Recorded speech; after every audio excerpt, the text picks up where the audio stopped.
Thanks. Thank you very much. You have put us all in a very, very difficult spot. It is always very difficult to conduct a session right after lunch.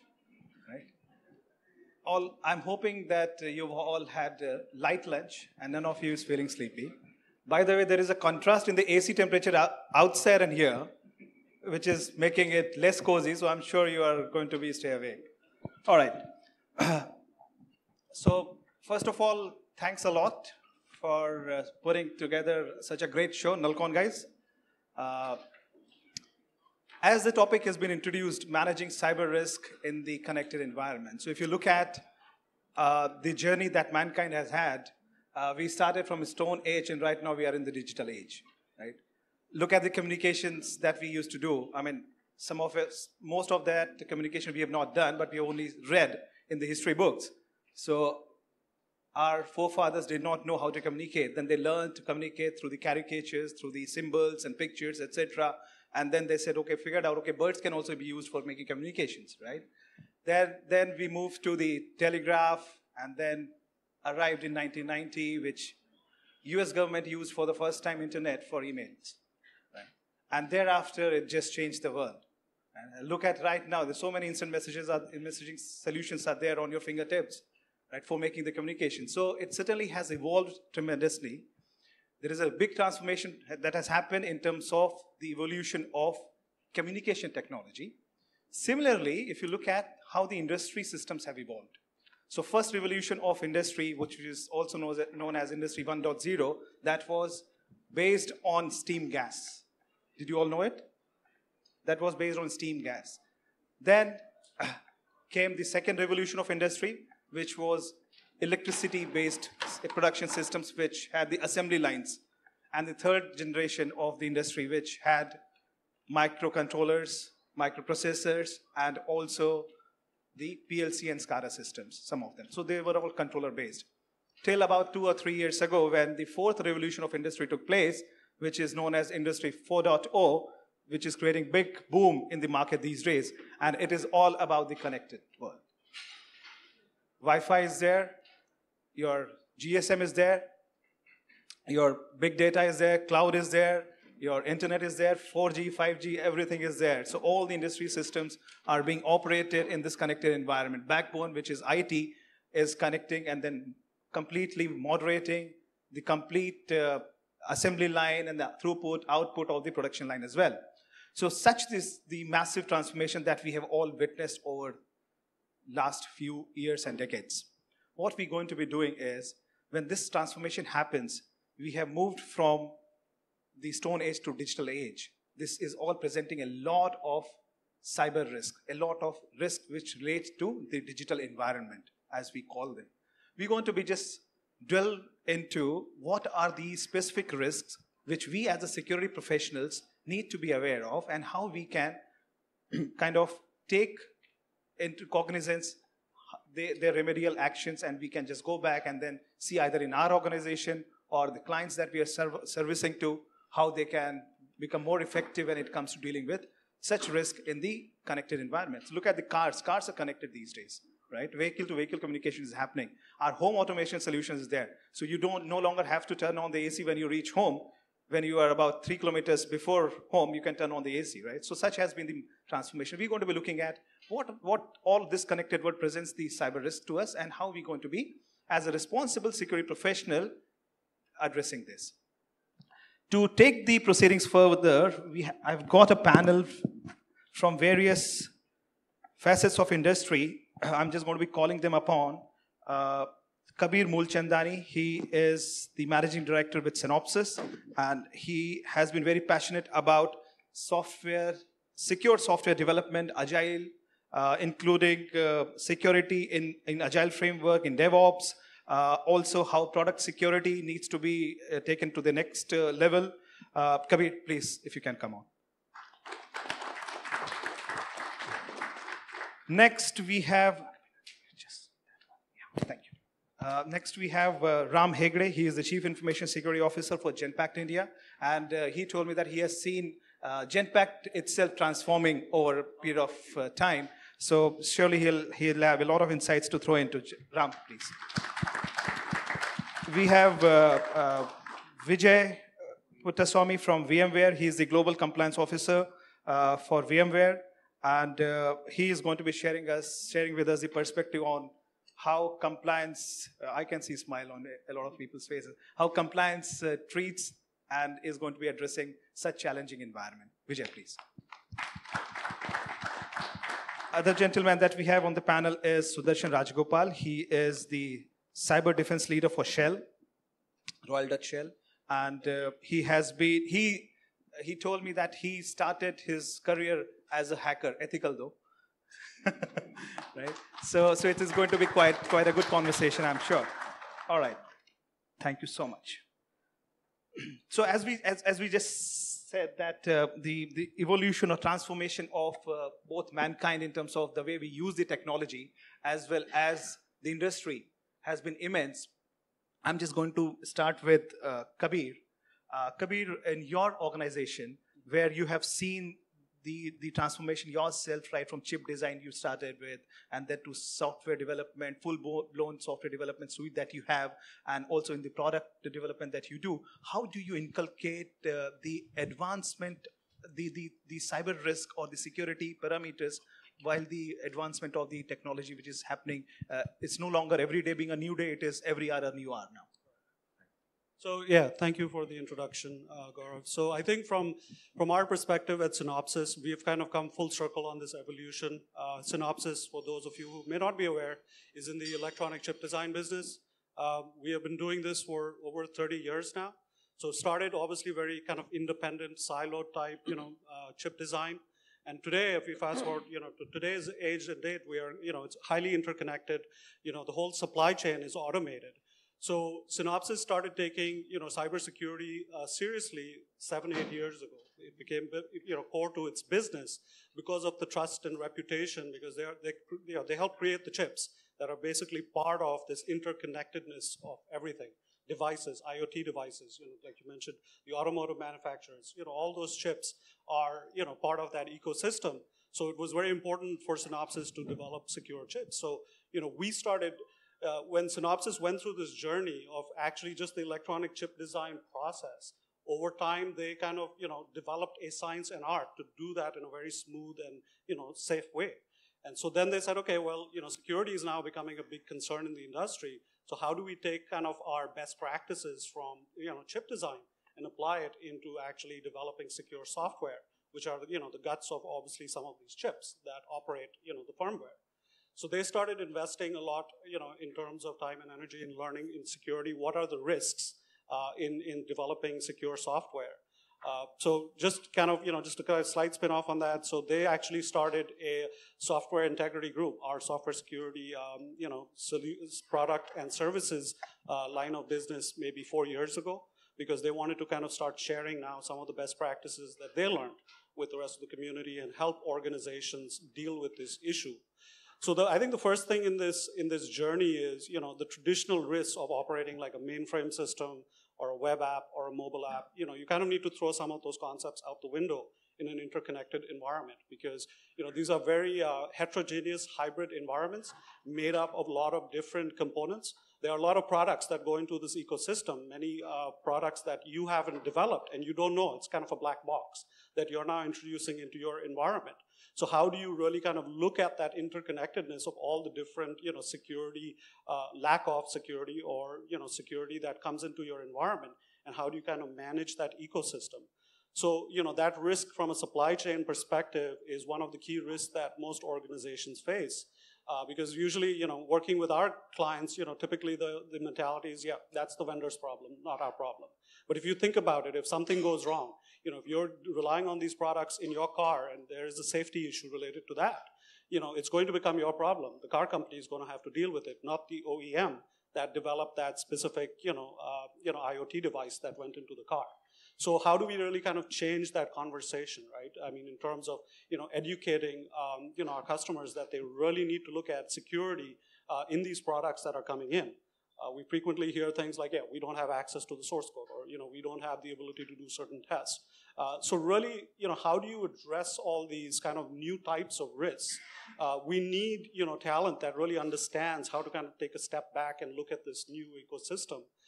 Really what's important in this space is having a secure SDLC, or in some cases they say secure PDLC, like how do we kind of develop a secure environment?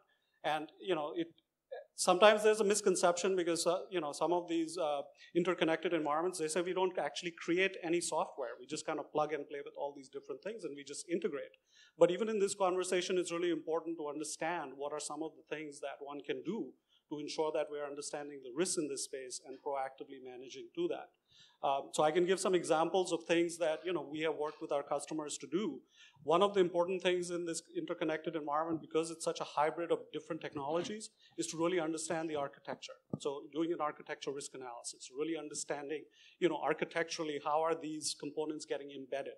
Does the product manufacturer have any specs for security when you're integrating this product in? How does one device communicate with another device? Is that communication secure? So really looking at some of those architectural elements. From a supply chain perspective, it's important to work with the suppliers to ensure that you're doing due diligence on what they are producing. So while you may not have access to the source code, you can put requirements in the contracts with your suppliers to say you need to show me evidence that you have done a code review or you've done a pen test of your device. One of the things that we encourage, and we do it internally as well, is we also get evidence of malicious code detection. Did somebody put a backdoor in the code? We have some product vendors in the past that have had backdoors in the codes. So how do we really mitigate that risk? So I think really from our perspective, the conversation starts from that, from understanding the new risks in this environment and then addressing it one by one. Now, just what's kind of adding a wrinkle in this whole conversation is the, like the new types of technologies that are coming in, whether it's cloud or big data.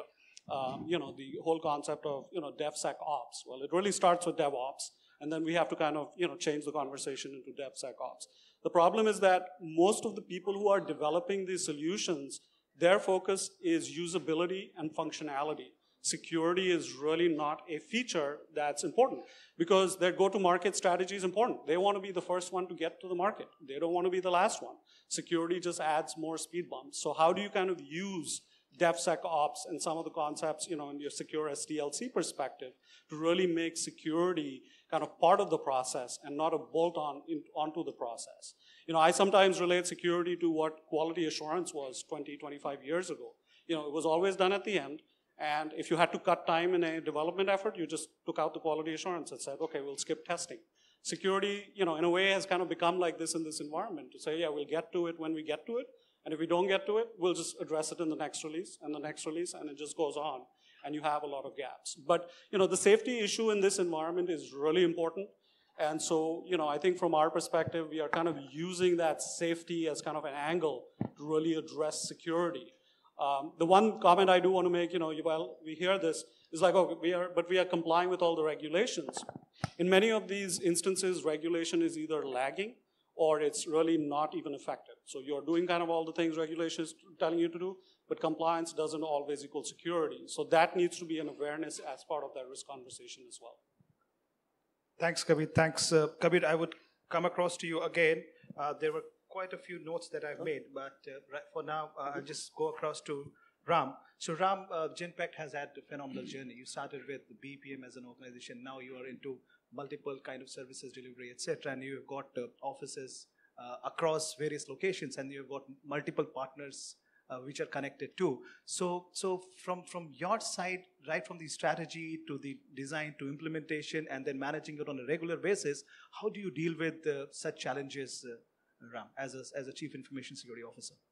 Right, and you're right, Genpact is known for its roots in BPM, but now over 20% of our revenue comes from digital services.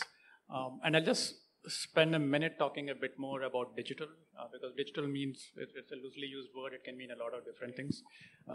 So I think firstly, when you're talking of risks in a digital, very important to clearly define what digital means. And for Genpact, I'll give specific examples.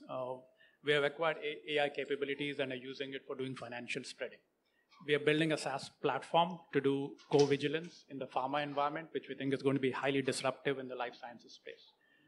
We have tons of implementations of robotic automation and dynamic workflow, which again are helping organizations tune their processes and achieve additional productivity.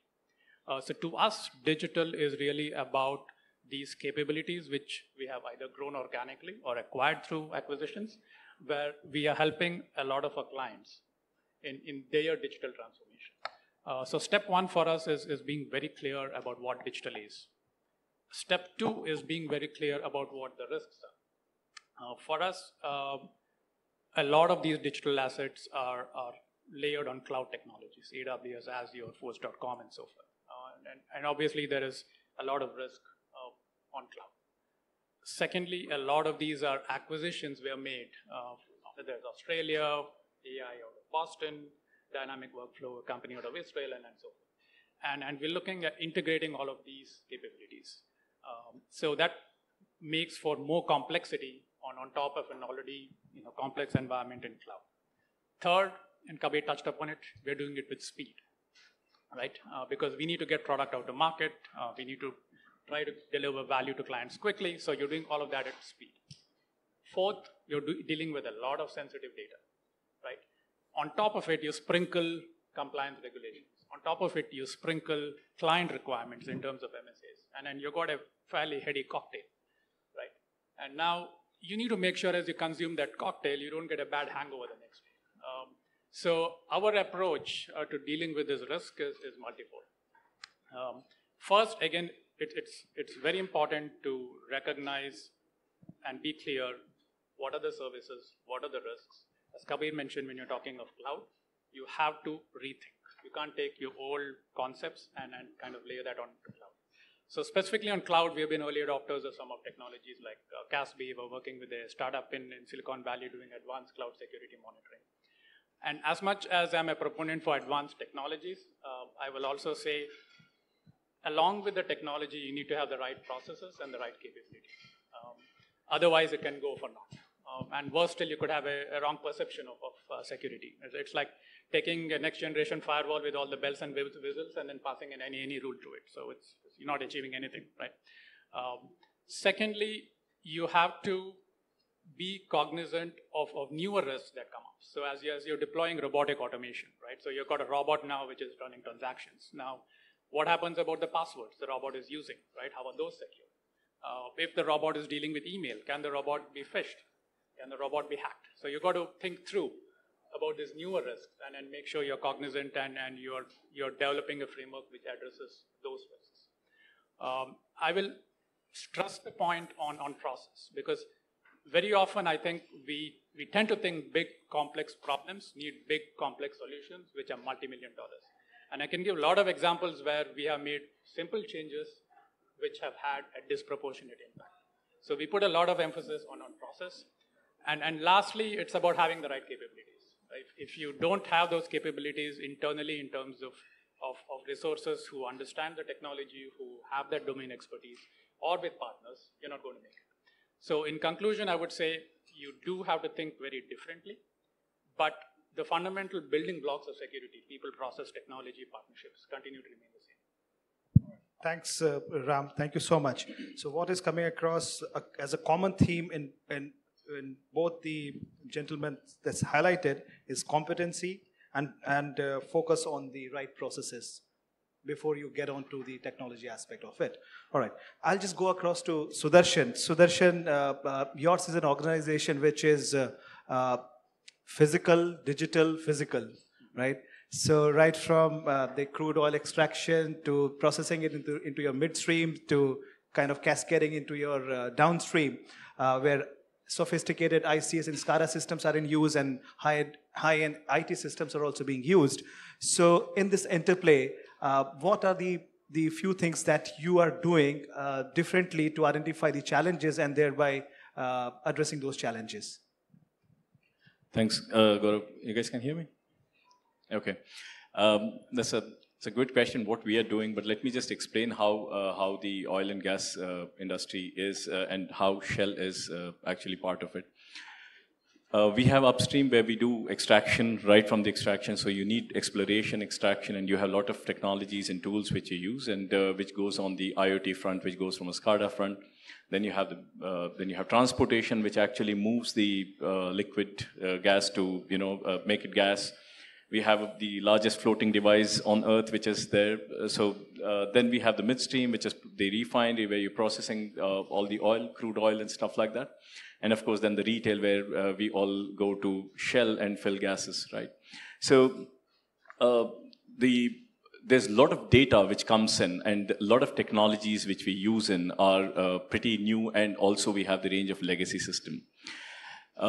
The challenge is to have an event correlation. The challenge is to look at everything at one point in time or real point in time, and make sense of what the data is. So there would be one area to look at where we say that how the communication is happening, and then there would be another area that whatever data is coming, how much of it is garbage and how much of it is interesting. I remember the previous session when it was happening, they were talking about something similar when I stepped in, about there's so much data coming in, but which is correct and which is not is what you need to point out. From a technology perspective, we have, right from drones to bots. So on if you have an offshore where you have a rig which is right below the sea, there are robots which are working for it, and you don't want to lose communication with them because they're supremely expensive for you. And a small thing here and there can cause a lot of damage for us. Similarly, when you're on the retail front, you don't want a client to wait for you for long, or their data to be stolen by the perpetrators just for whatever cause it might be. And it can happen from anything from a chip level to a process level, or to the technology itself which is evolving. So there's a lot of pressure of moving into the newer technology, supporting the legacy technology and the transformation itself. And by the time you transform, you have the next thing to come in. So how do you gather all this? Right now, we have 6 asks in the IT area which we are working on, and that would be one of them. I mean, if I can name a few, would be cloud is one of them, mobile is one of them. Then you have the artificial intelligence which you're talking about. So, so these are few areas which we are working on to see how we can tie up entire thing together and come out with a unified, consolidation or a unified way of working. Having said that, it's not that easy. The sheer size of organization and the sheer size of operations what we have, it makes it extremely difficult to get everything into one place. So yes, we work in parts. We try to tie up those parts and see how we can look at. So it's a zoom out, zoom in kind of a way we look at it. I hope that's what you were asking about. Thanks, Sudarshan. We'll come back to this. Zoom in and zoom out again. Yeah. All right. I'll just go across to Vijay now. Vijay, I think the 2 panels very clearly spelled out the compliance-related aspects. So you, who is somebody into the global compliance function, how do you see compliance function taking a role as of an enabler to support the business, rightly identify, right size the requirements, and also making sure that these challenges, compliance-related rather, in this connected environment are dealt with in advance rather than retrospectively? Yeah. Hi, everyone. When we talk about the connected world, right, we are talking about different geographies being connected together, different market to be connected together, different industries to be connected towards, each other, right? So in that very sense, the compliance obligation becomes almost like a Mount Everest, right? So each and every requirements kind of triples. There are redundancies, there are inefficiencies. There is one geography saying other, there's another geography which is saying other about compliance, which one to do, right? So the connected world poses a complex degree of risk, when you have to run an operations at a global scale, right? The compliance regulations are ever changing, they're growing, and the implications of non-compliance underlines, a very important need to have an effective, collaborative risk assessment process at a management layer, right? It should be top-down, and the tone at the top must be very, very strong when it comes to assessing and knowing the risks, right?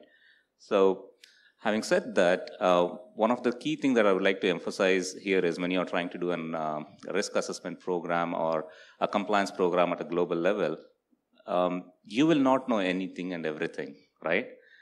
So you need to collaborate with people People very specific to the functions, people very specific to geographies or business units, because they truly understand the risk that they are working on day in and day out basis, right? So working along with them, trying to know what are the risks they face part of their day-to-day operations, and how can you effectively mitigate or put a compensating control to those particular risks that they have identified is going to be very, very crucial. So one of the key highlights that I would like to point out is collaboration, right? Collaborate, gather more information, work with cross-functional teams, understand how their day in and day out operations are, what are their SLAs, what are their commitments to release new features or new products to the market, and how can you become an enabler, right, by giving them right knowledge about the controls that needs to be implemented to comply with something, right? So if you look at the trend, mostly across geographies, the governments are putting, or the regulators are putting more restrictions around personal data as well as financial data, right? So these are all the key things. If you look at every geographies they are talking about, even India is talking about a privacy law, or enhancing its India Companies Act to deal with financial transactions and things like that. So I can talk about more, very specific risks, but at a very high level, I would really emphasize on, you need to have a proper risk management function, which is supported by the top management, and this risk management should collaborate with the actual people who are doing the business, who are doing day-to-day operations at the respective geographies or at the respective business units. Thanks, Vijay. While each one of you were speaking, I just took note of some of the keywords there. So, Kabir, you mentioned safety, right? I personally believe that in this connected environment, more than security, I think equal emphasis has to be on safety as well. Just imagine a car which you're driving, which is connected car, and somebody just hacks the car. All right, I'm not going to be worried about what cybersecurity implication it may have. I'm more worried about the safety then, right? So how do you think? And then Sudarshan, I would like to draw you, because your organization has set the benchmark in terms of safety measures. So how do you think safety can play a role to draw attention across all the levels to deal with these risks and channelize it through the cyber risk as well? Kabir, that's for you. Yeah, so I think the experience that we have, in speaking with car manufacturers in North America and EMEA, for the longest time they really were not really concerned about security, right? They weren't, and then recently in the last 4 or 5 years, there have been some incidents. Fiat Chrysler is one example where they've had some issues with their, car computer systems, and that's resulted in some deaths or accidents. So, they have now started to kind of take that much more seriously. So I think in the past, it was a very theoretical conversation to say, yes, somebody can hack into your car and, go and, kill the people in the car, and people would just not buy it, and as in this industry, I think as we have seen, something bad has to happen for people to really kind of get that wake-up call.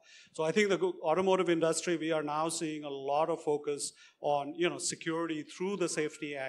I think, car manufacturers understand the reputational damage that comes with, with the car recalls and the costs of, the fines and the penalties that they get from the regulators. There is just too much, and there have been some, recent experiences that have really made all car manufacturers kind of rethink their strategy towards security and safety. So safety and security through that has now become one of the key initiatives for every car manufacturer. All the automotive, autonomous self-driving cars. I mean, this is going to be a key element, because if somebody can just hack into some of these and just like with a remote control drive the car with you in it, that's going to be a huge problem. We also see similar issues with the medical device industry. If you think of an automated insulin pump, that'll basically test your blood sugar and then automatically inject insulin, to your body. If somebody can remotely hack into that, so I think now the use cases have become real. Hackers are now, we've seen the hackers diverting their attention from financial services because they've, kind of built up their defenses. It's getting a little harder.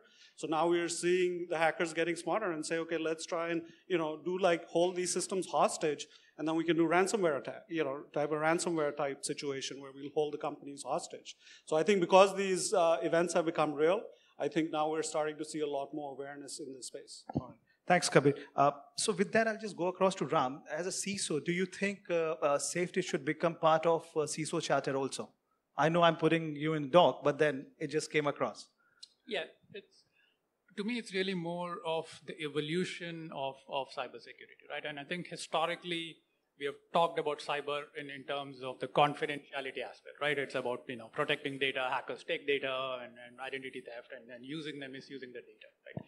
And now we are just seeing as technology advances, as we do more in this connected world, that the other aspects of security, when you talk of CIA, are becoming more relevant, right? So you're talking ransomware, you're talking disruption, that is in effect about availability, right? And then you get into altering data, the conversation about fake news and so forth. And the attacks of the future undoubtedly are also going to focus on integrity.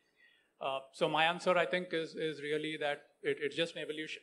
It's just that different aspects of security will continue to gain different attention based on specific use cases.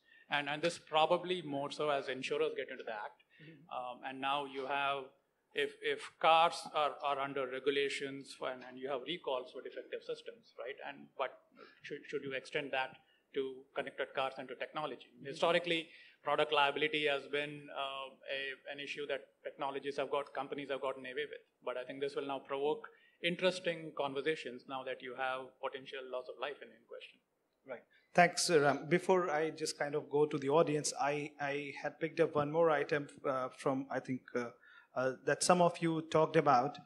That was around competency and talent, right? So what kind of talent related risks that you see when it comes to dealing with cyber risk, more so in the digitally connected environment? What are some of the challenges that, and this is for a lot of you, that you see for building a right talent set of pool and then upgrading the skill set, building the competency, and then sustaining it as well? So what are some of the challenges that you see, and then how your perspective, you're addressing it in your organization? So it's a free question to all of you. Okay, let me take it then. I think you're kicking the hornet's nest.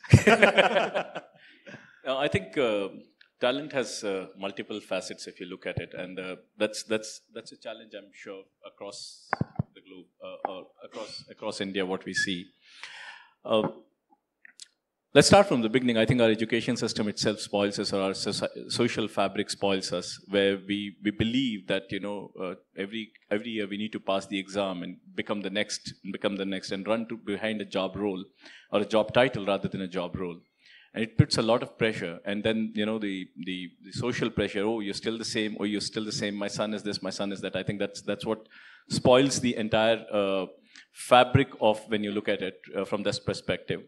Secondly, I think us as industry are to be blamed that the depth of technical knowledge, because of retaining a talent, the depth does not come in from a technical perspective. It becomes an administrative in the guise of a role of manager. That's what we make it.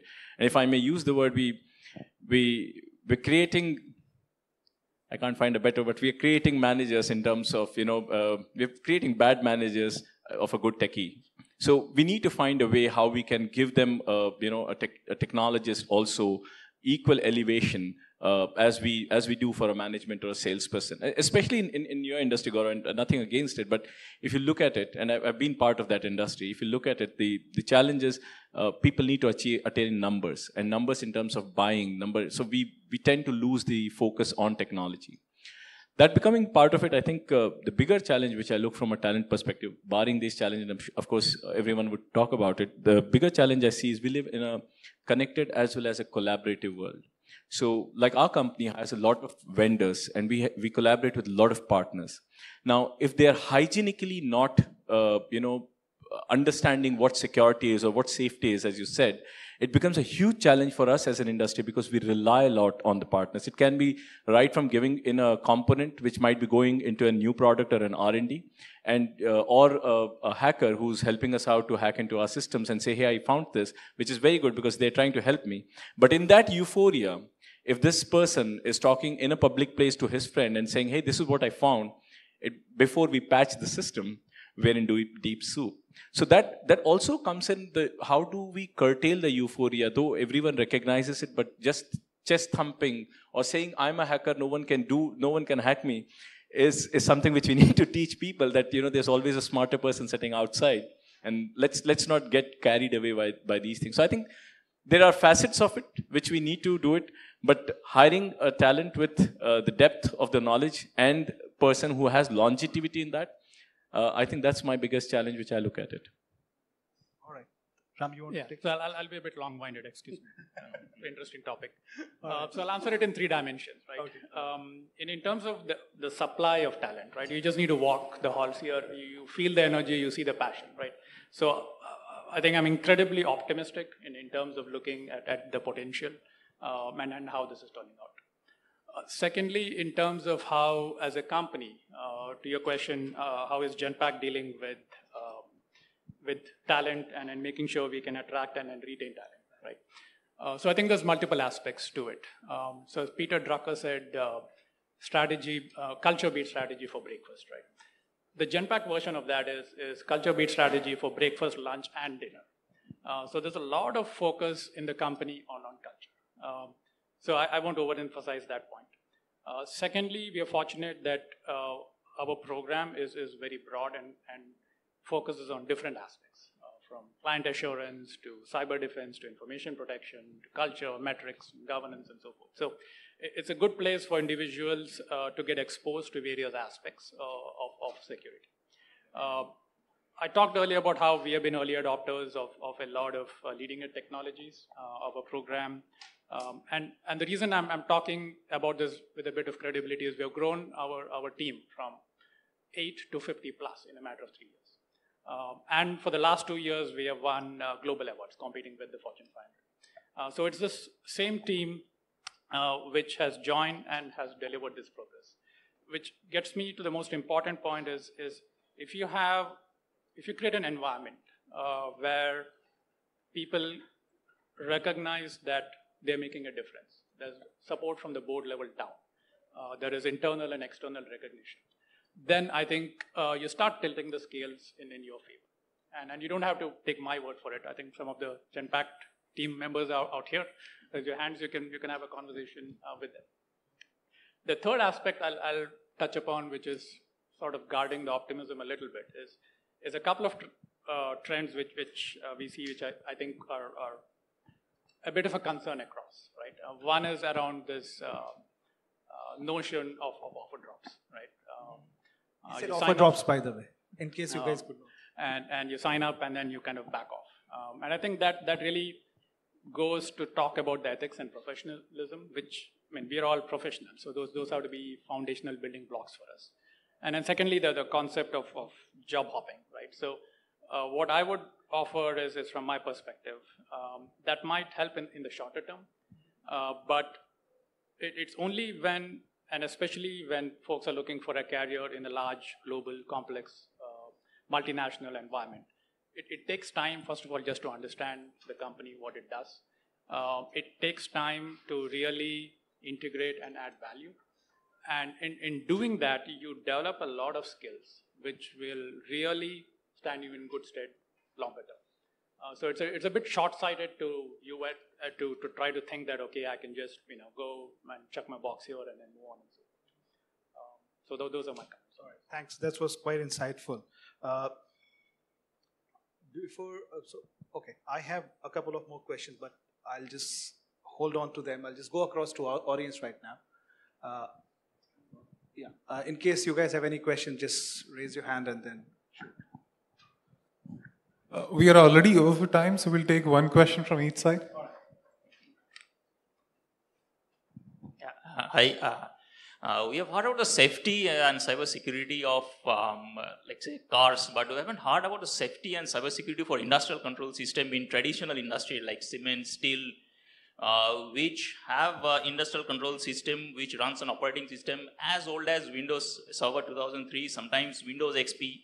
So how do we defend them? So these systems are very expensive, can't be replaced easily. We can't replace the operating system without replacing the equipment. So how do we defend What about the cybersecurity safety of those kind of systems? So you directing that question? Yeah, anyone. I was just wondering if I'm talking too much. So I think that's a real problem. Having the industrial control systems which are legacy and patching them is a challenge because this is on production. But there are ways people are doing it and we are working on it. Now there are, like Gaurav pointed out, we are very high on safety, as in human safety comes to us first and then comes business. So if we see anything which might go compromised, we have a standard code of practice, what we use. And we would systematically isolate it as early as possible without any damage. I would cite an example for it.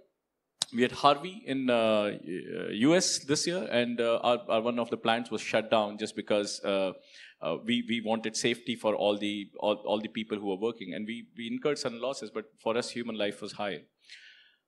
There is a program in parallel, what we are running for the age-old system or the legacy system, which I started when I was talking about, that there is a program which we are specifically running on these areas, if we can patch it, if we can replace it, and what is the timeline for it. So that's on a high level what I can give you for it. But there is a program running for that, and I think it's across the globe.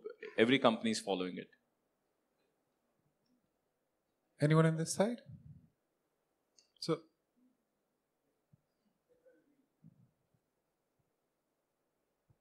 yeah, this question is again for Sudarshan. As I know, oilfield service providers, and they usually now depends on legacy systems more. How you are planning to go to the cloud and provide the solutions to the client on the secure cloud kind of stuff? That's one question. And I'm sorry, can you repeat the question again? So yeah, how you people, going to provide the services to the clients on the cloud? So it's from legacy systems to the cloud, the extra systems to the cloud. Okay, let me rationalize the question. So what I think he's asking is, when you are going to adopt the cloud from legacy systems, how you go to migrating in a secure environment to the cloud? Is that what? I thought he was more from a services perspective. No. Yeah, so I just gave the frame for your organization. Yeah, no, I was about to correct him. So there is a program which we are again running to move certain systems from in-prem, as we call it, on-prem system to cloud system.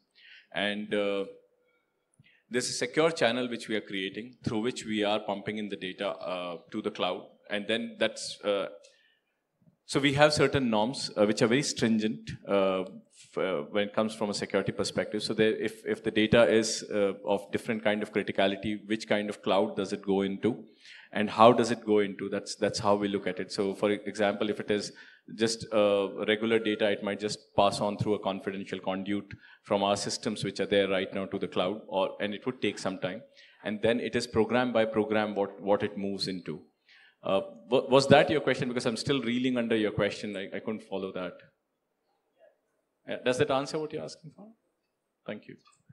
All right, thanks. So you just told me that we are not doing very good on time. So but I'll take about 30 seconds. I have to ask really a question, and that is for Kabir.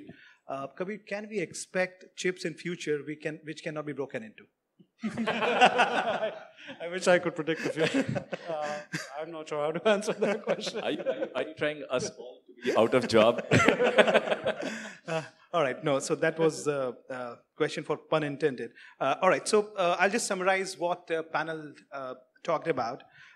It's whether it is connected environment or disconnected environment. The three pillars, people, process, technology, they remain the core. So equal emphasis has to be given on each one of them. Kabir pointed out a very good point in heterogeneous environment, architectural analysis. Architectural analysis needs to be thoroughly done to find out where the threats lie and where perhaps the compromise of information can take place. Safety, which is hopefully going to be leading the security. And lastly is on talent. Talent continues to be a risk for the business, not necessarily only for the connected environment. Yeah, so those were the 4 points that I picked up, and that's how we summarize it. Thanks each one of you for your time today. And for all of you, the panel is going to be around. In case you want to catch up with any one of them, please do that. Thank you so much. Thank you, everyone. Thank you, Gaurav. Thank you.